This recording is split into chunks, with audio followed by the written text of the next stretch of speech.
All right. Well, welcome everybody. I'm so glad that you guys saw the topic and my name and still decided to come into this room. So that's exciting. I'm John Wilson and I am the children's pastor at Christian Life Center. And as of a few days ago, the director of promotions for the children's ministries. I'm not really sure what that means exactly because it's never existed in Ohio. So I'm the first one. So I'll have to just make stuff up. But I'm really good at just making stuff up, so I think it's going to be a perfect relationship for me. If you want to open it in if you have the books, I wanted to make it. I don't like taking notes. I'm the guy. I want to be in the moment when I'm somewhere, which is terrible when I'm trying to remember what happened at something. But it's just how my brain works. If I'm not looking at the person that's talking, I'm not actually hearing what they're saying. So I made this almost more for people like me. So if you're not like me and you like writing everything down, I guess you can just get a regular piece of paper and write it all down. But I kind of put on here, fill in the blank. It's like a game. How fun is that, right?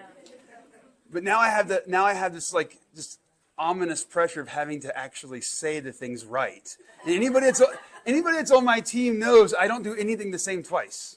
Like, and we have a 9 o'clock and an 11 o'clock service at our church every Sunday for children's ministry. So we have the children from basically starting around 8:45, and the last one's picked up shortly after 1 p.m.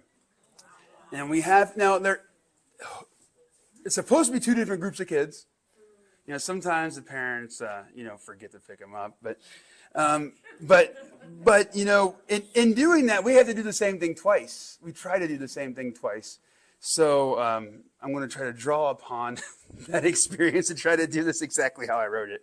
But we will be talking about transitioning kids from children's ministry to youth. This is something that it's been in my heart for so many years. First of all, I don't know about you guys. I guess I used to be a kid, and then I became a member of the youth group. I don't know if you guys ever went through something like that. But that is something that I personally went through, and it was not the easiest thing. There's a lot of things going on in your life. It's a very difficult time. And quite frankly, when I was a kid, children's ministry was kind of for little kids, and I hate to say babies, but if a 5-year-old would like it, then that's what we're going to do. This is not all of my notes, but I will say one of the things that we've been extremely intentional about doing in our children's ministry at our church at Christian Life Center in Heath is we ask ourselves, before we do something in the children's ministry, is this something that a 9 or a 10-year-old will think is lame? Will they think it's embarrassing? To use their words, not mine, sometimes mine, stupid. We can't use that word, but that's what they'll say because they have no filters. They don't care. And if we're putting something together and the 9 and 10-year-olds think that it's embarrassing and they don't want to be associated with it, we don't do it. And we do have some very specific things. I love puppets. I think puppets are fun. I mean, I still watch the Muppets literally on a regular basis. And the best one's Muppets Most Wanted. We can argue about that later. There's a fake Kermit. It's crazy. Anyways, but we've learned there comes a time when those kids, you get the puppet out and they're kind of like, okay, well, this isn't for me. So whatever happens in the next 10 or 15 minutes has nothing to do with me. So they check out. And then what we found is that you rarely get them back. So we do puppet time at our church. So the puppet time is designed for the little kids. So we had the 3 and 4-year-old kids. We literally do the exact same puppet song every single Wednesday. They almost rioted a few weeks ago when we tried a different song. But there's a 2-year period where they get those puppets. And then as they transition, they turn older, they get a little bit older. They might see some puppets every once in a while. But by the time they're like 9 or 10 years old, it's extremely rare. And if I use a puppet, kind of like the gentleman did during last year's kids camp, I'll put Marigold on my hand. It is ridiculous. I don't even try to do ventriloquism. I'm like, hi, I'm Marigold. And you do it in a way, you're not patronizing the kids. They know, like, okay, Brother John is just kind of being goofy here, and it's not embarrassing to them. But it's very, very important that we are not embarrassing our kids. And that's what really kind of birthed this passion in me, because I saw these kids getting embarrassed about being in children's ministry. And that's no good for anybody. And who wants their 9-year-olds to want nothing more than to join the youth group? I don't. I want my 11-year-olds to be sad that they're turning 12 and have to join the youth group, not the 9-year-olds going, I can't wait till I join the youth group. And I've been able to see in our church a transition over the last decade and a half, where that's the atmosphere we've built. Where some of these kids, and of course there's always going to be kids that just want to be in the youth group, and I get it. But there is many more that say, when do I turn 14 so I can come back into the children's ministry as a helper? And we've kind of built that. So today I want to start with the scripture, 1 Corinthians 12, it's 25 through 27, that there may be no division in the body, but that the members may have the same care for one another. If one member suffers, all suffer together. If one member is honored, all rejoice together. Now you are the body of Christ and individually members of it.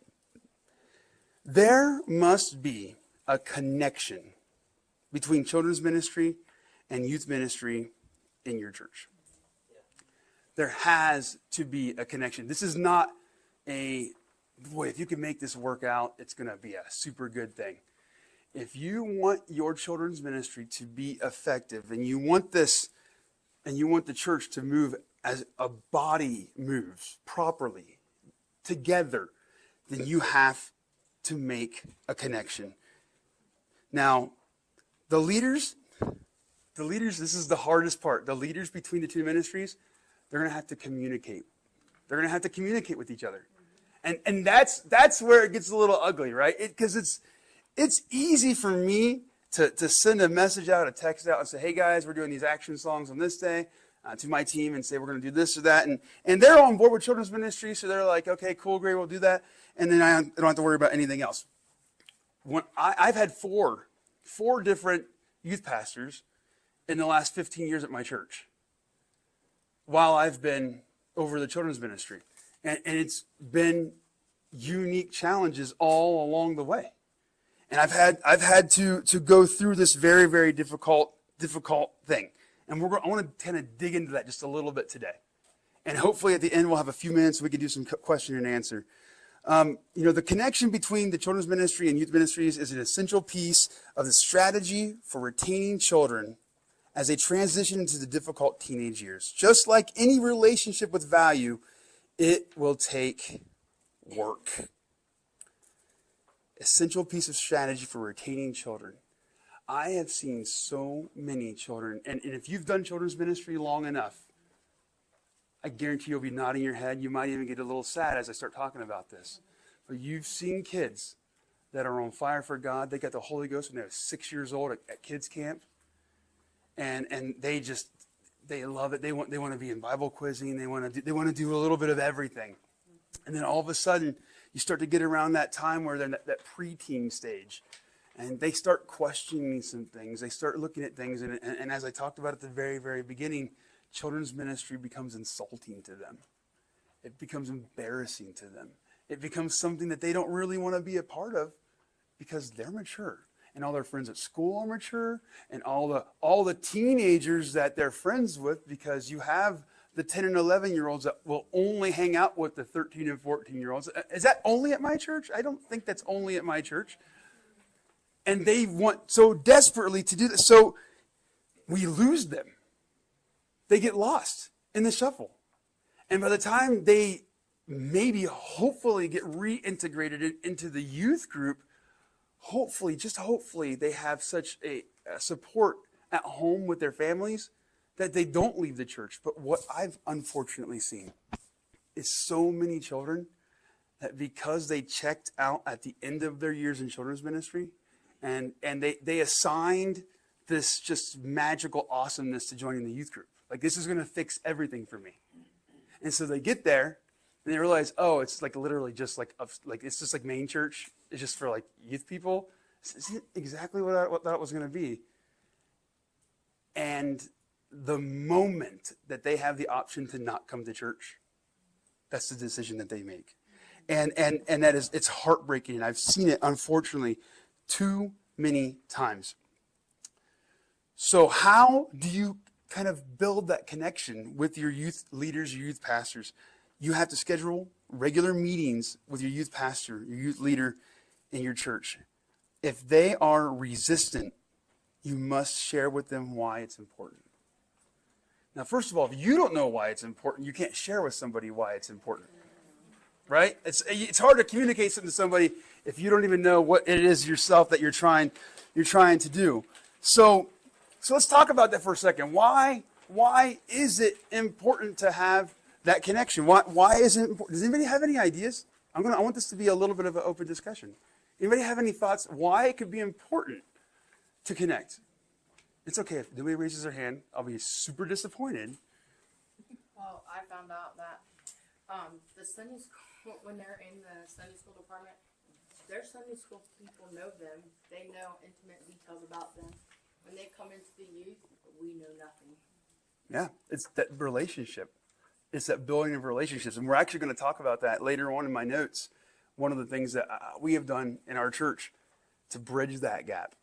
But you're right, relationships is a huge part of that. You have to have that connection with somebody. If you don't have that connection with somebody, then you're just going to be sitting there. And I made a comment to some of the ladies up front here. I always had a rule, and my kids can testify, two of them are in here, that it was a rule. If there was a kid that came to our church, and for my boys it was a boy, and for my daughter it was a girl, and they were a guest, and they came into the children's ministry area, they had to. It wasn't an option. I didn't have to go to them and remind them.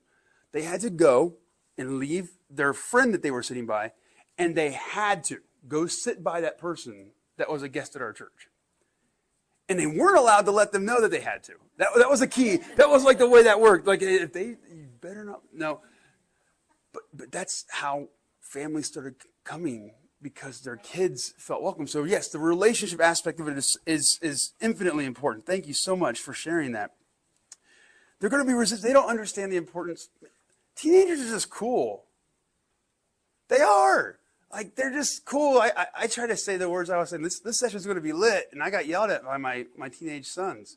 They were like, Dad, no, don't even try it. But teenagers, they know what's going on in the world. They have, well, I mean, as far as they know it, right? Yeah, because they know everything. But the young people, they really think the teenagers have it together. They really do. They think they have it together. So what I've seen is when you can start taking advantage of that, instead of letting that be a problem, because that was the problem. That's why the kids wanted to leave the children's ministry, because they wanted to be like those cool kids in the youth group. Well, what if those cool kids in the youth group were part of the children's ministry? Right. So if the kids want to be like the cool kids, that means they want to be in the children's ministry. Oh, they are in the children's ministry already. It's almost too simple. It's almost too simple. Like, how do we not do this? Now listen, I understand there are all sizes of churches. And sometimes you have to use what you can use. And that means people, that means resources. And so I completely get that. But if you have the ability to get a teenager, especially someone, a pastor's kid, a leader's kid, someone that is outspoken and well-liked, if you can get them to get involved in your children's ministry, I can promise you the kids, that person comes into that room, they don't want to act out of order. Their behavior becomes better because they want that cool kid to know that they're cool too, right? I'm 11. I'm super mature. It's true though. It absolutely works. There's no doubt about it. But it'll take work.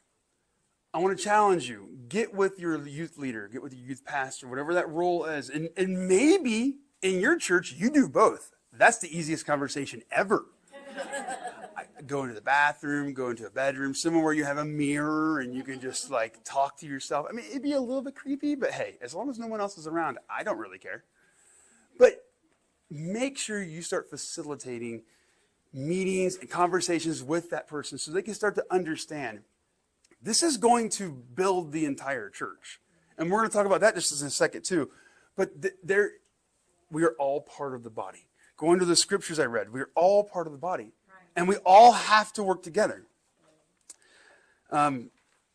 Making the transition smoother for the students will strengthen the youth group and ultimately the entire church. Remember, we are all part of the body of Christ. We take at Christian Life Center a whole church life cycle approach. So, the only time that someone is not connected to the children's ministry is when they're dead. To be clear, that's how it works. Because when you're born, you're immediately eligible to be brought to the nursery. And we have, at our church, we go through 2. And I know different churches are able to do different things, but they're in, we don't necessarily do a lot of teaching in the nursery. Good luck. If you're just lucky to change the diapers in time, I get it. I'm so grateful my wife takes care of that. Whew. But it's a whole life cycle here. So then when they turn 3, they join our preschool class. And our youth group our children's ministry goes through the age of 11. When they turn 12, they join the youth group. There is a 2-year window there. So I actually did kind of lie a little bit, and I apologize. I take it back. When you are 12 or 13 years old, unless you are working with a parent or grandparent, you're not allowed in the children's ministry area. We kind of want to create a little bit of a buffer there so that a kid isn't a kid 1 week and the next week they're a leader, because that does create some issues there. But the moment that they turn 14, we start opening up different opportunities for them to be able to get exposed to children's ministry. And when they turn 15, something else, some other things open up. Once again, I'll kind of talk about that in my next section. What does it look like?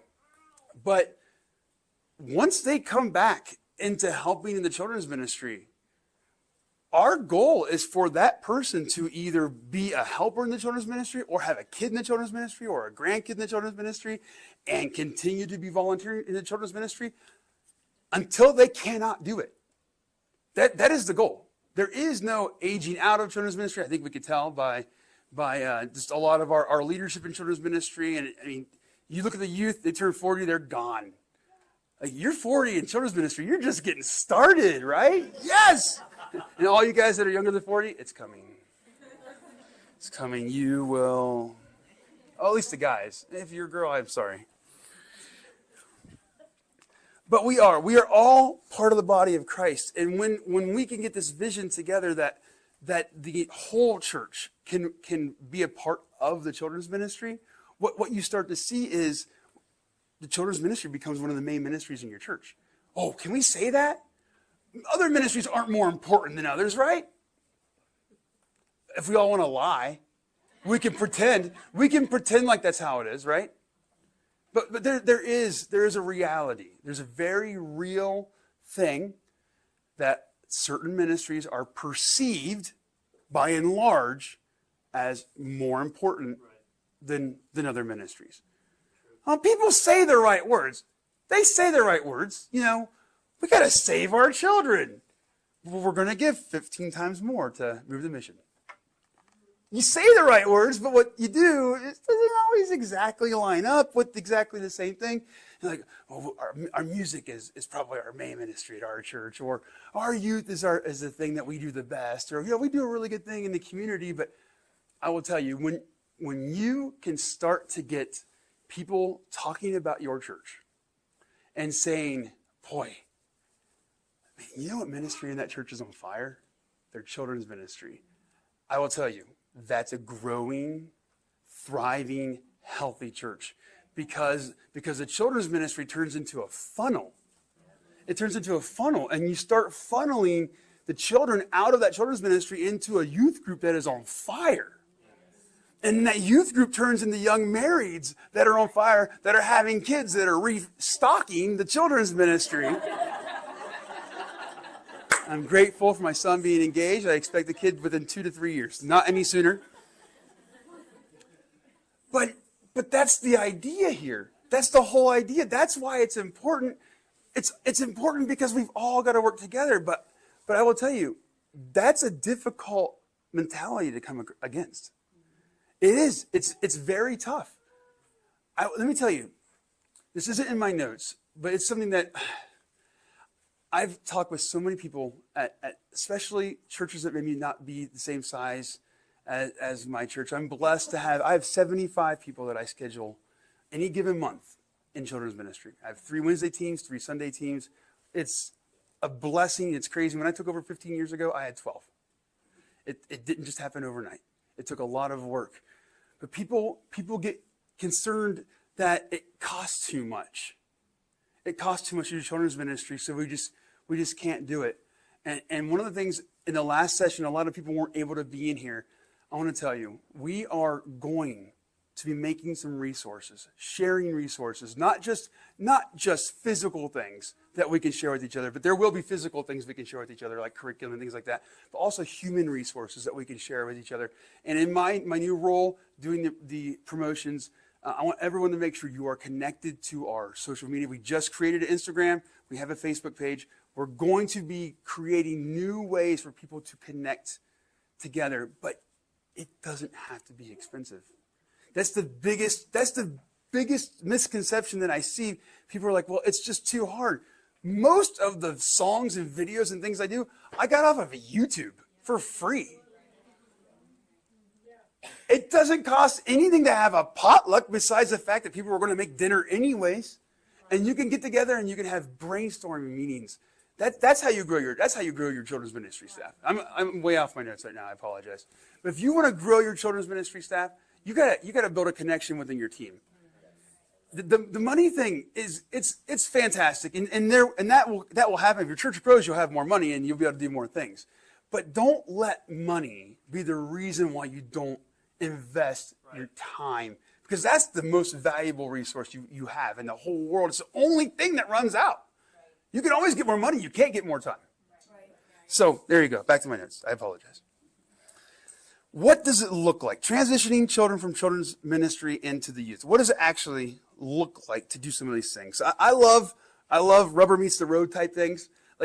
It's great when people speak in platitudes and say, well, just schedule a meeting and it'll work out. But what do you actually do? What do you actually do to make this happen? Integrate young people into your children's ministry team in a fun way. We have the AST of CLC. The AST of CLC is the action song team. Very creative of us. But I'm really bad at action songs. I know 5, all the way through, that I don't mess up too much. And I'll be doing 2 of them later in the kids area. But I'm like, man, I look at these young people, and that church clap song starts playing in the youth chapel, and there's 70 young people doing this. I'm like, what if I used that? What if I took this energy from these youth? And so we put together an action song team, and so that what does that look like? I took at the beginning 3 or 4 young people in the church, and I said, hey, would you guys be committed to making up? I don't want you going on YouTube and looking at what other churches have done. I don't really care what they've done. I want you current popular songs and make some actions for me. And maybe do 1 a month, 1 every couple months, do 6 a year. I don't know. But we can work on this. And we did that right before the pandemic. And what a blessing, because we were able to have all of these videos. They were kind of low quality, but it was perfect for what we needed at the time. And who knew we were going to shut down church for months? But the AST of CLC has breathed life into all of our children's services, to the point now that we have 3 separate action song teams, 1 for each Sunday team, and each action song team has 3 to 4 young people on it. So we're able to utilize 12 kids in the youth group. And it's accomplishing more than just getting action songs done that I'm terrible at doing anyways. But those kids, while they're in there, the youth, are able to help us if we're doing a skit or doing a lesson. Maybe somebody called off and, man, we need a memory verse activity. Hey, you're on the action song team. Would you mind putting something together for us? We're tricking them into being children's ministry workers. And they don't even realize it, right? Yeah, that's what this is all about. Manipulation. No. We have a teacher and training program. So to be on the action song team, you got to be at least 14. To be in the teacher and training program, you have to be at least 15. And you have to have I work with the the youth pastor. I work with the youth pastor and his wife and the parent of the young person. And we determine if we think that they would be a candidate, an ideal candidate to help teach our young people. And so then we partner them with one of our experienced teachers. And so it's a long, drawn-out process. They teach it on Wednesday. We do like our Sunday school on Wednesday nights. So maybe they'll be teaching the 5, 6, and 7-year-old class. And I can honestly say my oldest son, Elijah, is in the room. He started working with Sister Beckham. Now, Sister Beckham was my favorite teacher when I was 7 years old. She was the absolute best. And she's still teaching. And for years, I'm like, man, I wish there was more I could do with her than just have her doing one lesson a month or whatever. And I'm like, wait a second. We have this ability to have her working with the next generation. And so she's passing down. And I need Brother Johnson to stop distracting me and sticking his tongue in the window in the back of the but she's pouring into these kids that are 15 years old. Once again, we're accomplishing multiple things here. So when those 5, 6, and 7-year-olds go to class that night, and they see Lincoln Enzi or Asher Akins, I don't know if you have ever know either one of those young men, but I will tell you, Asher Akins is probably one of the sweetest young men that's ever existed on this entire planet. They both do Bible quizzing. He's such a good kid. When they walk into that classroom and they see Asher as one of their teachers, they're pumped. They're like, oh man, what's going to happen tonight? Asher's in here. And so we've built that up. We have an evaluation process we've recently implemented. We're working our way towards getting a certification. I want to get some kind of a certification for our teachers. But this teacher and training program has been an amazing way to get the youth involved and helping make those kids. What does this have to do with transitioning the kids? Those kids now, when they turn 12, they're like, oh man, I can't wait until I get to come back into the children's ministry as an Action Song team member or the teacher in training. We use youth helpers for our praise team. The next thing, use youth staff or helpers to teach a preteen class. I've wanted to say this like 6 times. I've tried not to say it until now. If weekly doesn't work, do a quarterly special service.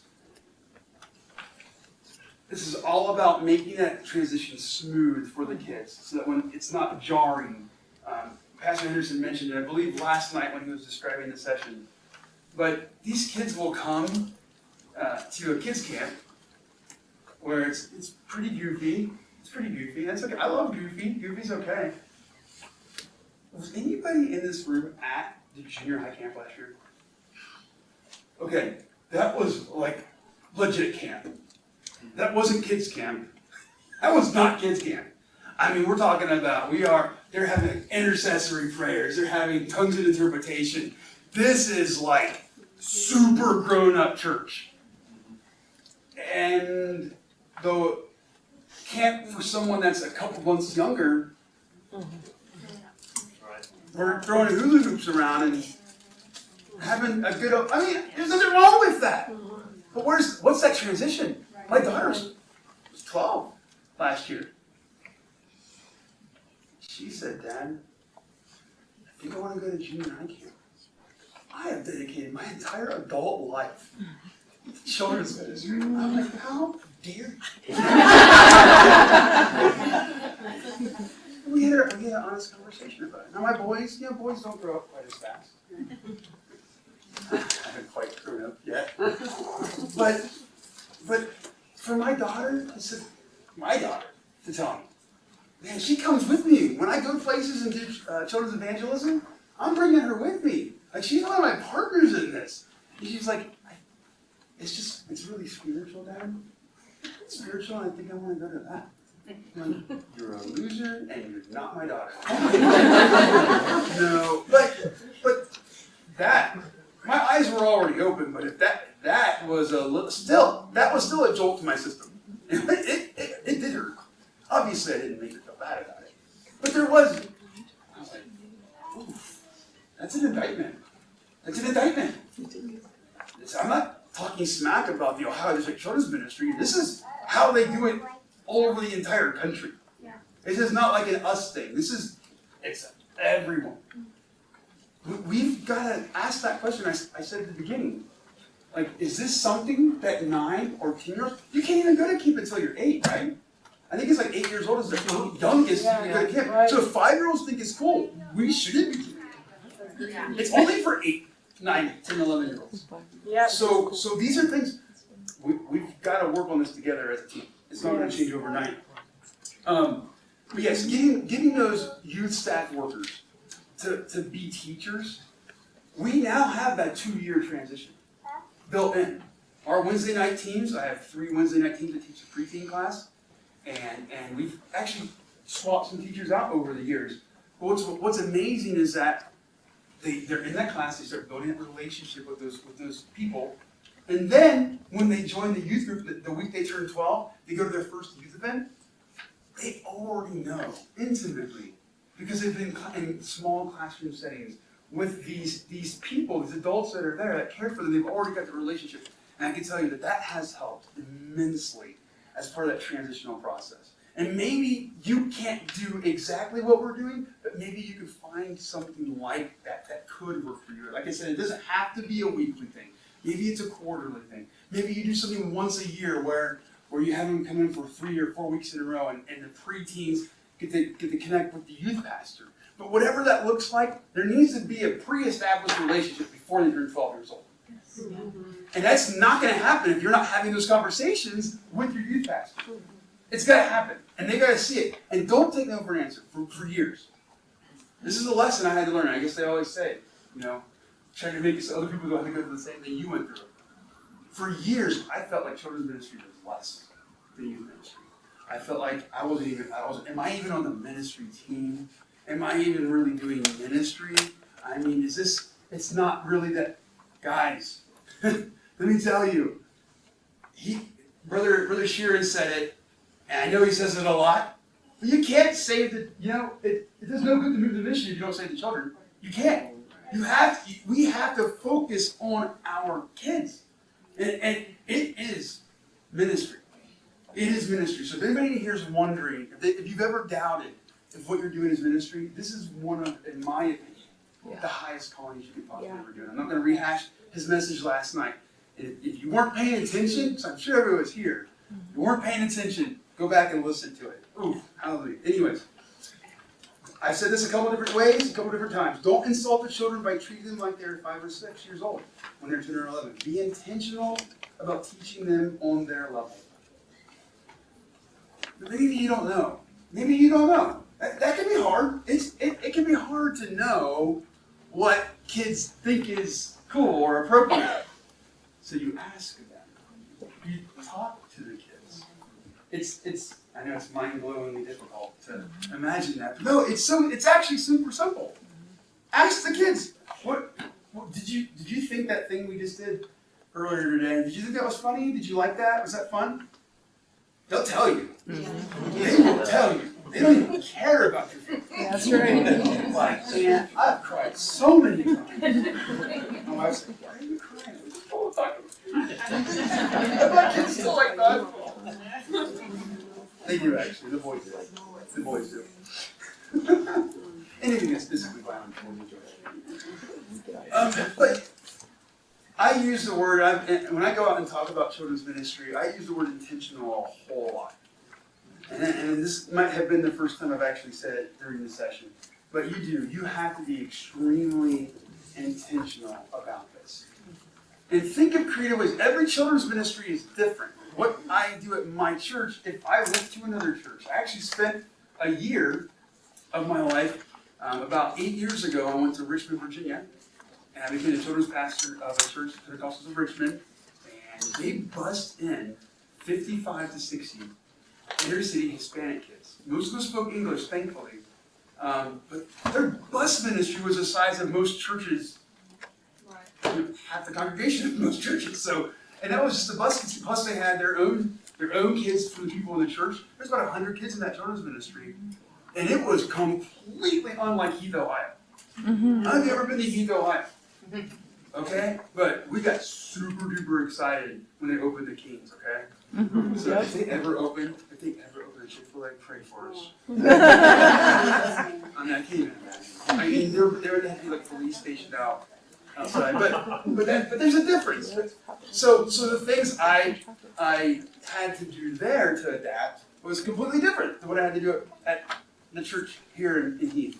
And what you have to do in your church is going to be, the actual things you're implementing is going to be slightly different than maybe the things I'm saying, but they need to have the same intentionality and the same goals. And sometimes you just got to experiment and see if it works. Sometimes it doesn't. It's like I've asked a lot of people over the years to join my team, and I have what I call a J team. And that's several people that are in here are part of my J team. It's kind of a special group. I asked somebody on my J team, Generation J stands for Jesus, not John. Melissa, you're my sister. You're supposed to support me. I lost my train of thought. No. I asked them to be like a jack of all trades.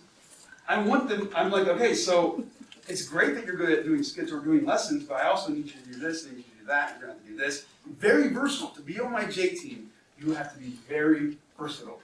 And sometimes people aren't. Right. But I don't know until I try it. You know, there's been times someone's like got through their first lesson and walked out. I'm never coming back. And I say thank you. Thank you for that. I guess the point being, you're gonna try things, and it's not gonna always succeed. That's okay. Yeah. It's okay to try things and not succeed. Don't ever take that as a really failing. Just take it as you learn a new way not to do it. So, all right. The transition to youth ministry should be as gradual as possible. I talked about, we're very intentional throughout. When you start doing puppets when they're just 3 or 4 years old, we kind of phase that out. And then we start doing, when they turn a preteen at 10 years old, we start having them with teachers that are in youth groups. So it needs to be as gradual of a process as possible. If there are things that your preteens can participate in prior to joining the youth, let them. Example, we have a youth choir at our church. It's a blessing to have a youth choir. Not a lot of churches have the ability to have a youth choir. But I've partnered with the director of the youth choir, and once or twice a year, we have the preteens join the youth choir. Not every time, because we want the youth to think it's a youth choir, and the youth would be kind of annoyed if they had little kids picking their nose at choir practice every time, because they sing once a month. That's a lot. We do 2 or 3 times a year. They have the preteens. And man, to them, it's super cool. Like they get to sing with the youth choir. And so they also know half the kids in the youth choir because they're either in the teacher and training program, they're part of the action song team, they've seen them at our special events that we're doing. So there's already pre-established relationships there. This is a process, and you have to be intentional about it and make that as gradual as possible. Remember that every ministry in the church and every member of the church plays a vital role in the life cycle of members. As my friend and CLC's family pastor, John Pershinger, says, all the time. I say regularly, he says it all the time. To the point of annoyance, but I love it. Every ministry is family ministry. And that's what we're trying to do. We're trying to reach families, ultimately. Children's ministry is more than children's ministry. It'd be easy if being over a children's ministry was actually just planning special events for the kids or just getting a lesson together for the kids. But if anybody in here has had any kind of a leadership role whatsoever with children's ministry, and that could be as simple as just being in charge of a class, and a parent asks you a question about it, you have not just the kids as an audience, you have the parents or guardians as somebody is, and then you have the staff or the people around you. There's 3 different dynamics going on at all times in children's ministry. But it's all for the same purpose. It's for building our families up. We are the body of Christ, and we are going to work together. It says if one member suffers, all suffer together. If the youth group is going through a hard time, as the children's pastor in my church, I'm suffering with it. And I'm going to pick up that phone, I'm going to stop by the youth pastor's house, and if I have any knowledge of anything, I'm going to let him know I'm praying for you, I love you, if there's anything I can do to help you out. Don't be afraid of creating these relationships. You have to do that. And it will work the other way around too. I mean, so you know what? We've heard there's been a bunch of kids coming into the children's ministry. It's been hard because they've had special needs, and you guys maybe weren't equipped for that. All the different things. I know there's been so many other sessions going on today. When one suffers, we all suffer. But then once again, that scripture goes on to say, if one member is honored, all rejoice together. Every March, we have an event called March Gladness at our church. And the idea behind March Gladness was we're coming out of the doldrums of winter. You know, and it is gross. Ohio in the winter. Even if it doesn't snow, it's still yucky. It's just kind of blah between after Christmas is over. So I was like, you know, let's kind of combine the most fun elements of children's ministry with maybe like Saturday Night Live, and we'll just put a show on for the church to get everybody excited. And the youth, who normally has Wednesday night class when we do March, or normal Wednesday nights, they cancel youth class. And the youth are sitting there in the front section, and they are participating, they're laughing, they're having a blast, they're supporting the children's ministry. And the kids seeing that makes them enjoy it even more. When we say, everybody stand up for an action song, they're not, those youth grew up in Generation J. Those youth came through this, so they're not embarrassed because they know this is actually, we're not even doing this for ourselves. When I stand up, if I'm a 15 or 16-year-old at Christian Life Center, and I stand up and do an action song, I'm not doing an action song for me. I'm doing an action song for little Dalen, who is sitting there paying attention to what I'm doing. I'm doing it because that kid sees me doing it, sees me having fun, so he thinks, hey, it's okay. It's okay to do this. It doesn't happen overnight. It takes a while. Culture, whew, it's such a hard thing because you want to change a culture in a day, you want to change a culture in a week, you want to change a culture in a month. It doesn't happen, but you have to start somewhere. So I promise I'm not going to go way over like everybody else did. But I do want to say, I'm grateful that so many people showed up for this session. It is something that is so important. Making sure these kids are equipped, that when they join the youth group, they're not overwhelmed, and they don't want to leave church. I mean, this could have easily been a 4 or 5 hour thing. We could have really kind of jumped down some of these rabbit holes and really kind of dug into some more stuff. And if somebody really wants to do that with me, then we can certainly talk on the side or whatnot. But I want you guys to know that the work that you're doing in your local church is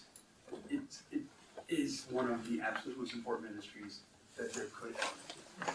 So don't be discouraged in your well-doing. I appreciate everyone. I love everybody. And I think if we could, I'd like to end this in prayer together. And then we'll go have a church service together. Jesus, we thank you for together.